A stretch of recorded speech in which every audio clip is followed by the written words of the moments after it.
Medico PG విద్యార్థిని ప్రియాంక మృతికి సంతాపంగా రాజమహేంద్రి విద్యాసంస్థల డైరెక్టర్ శ్రీమతి తేతలి సత్యసౌందర్య ఆధ్వర్యంలో రాజమహేంద్రి మహిళా డిగ్రీ మరియు పీజీ కళాశాల విద్యార్థినులు కళాశాల ఆవరణలో 2 నిమిషాల పాటు మౌనం పాటించి నివాళులర్పించారు.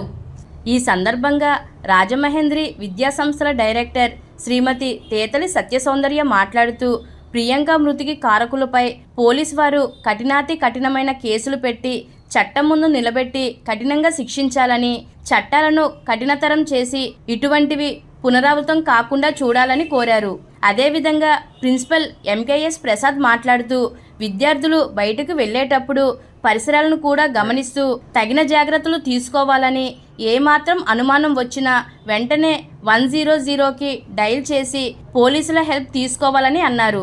మృత్యుతో పోరాటం చేసి మృతి చెందిన మెడికో ప్రియాంక ఆత్మకు శాంతి చేకూరాలని, ప్రియాంక తల్లిదండ్రులకు, కుటుంబ సభ్యులకు ఆ భగవంతుడు మనోధైర్యాన్ని ఇవ్వాలని రాజమహేంద్రి మహిళా డిగ్రీ మరియు పీజీ కళాశాల విద్యార్థినులు, అధ్యాపకులు, అధ్యాపకేతర సిబ్బంది భగవంతుని ప్రార్థించారు.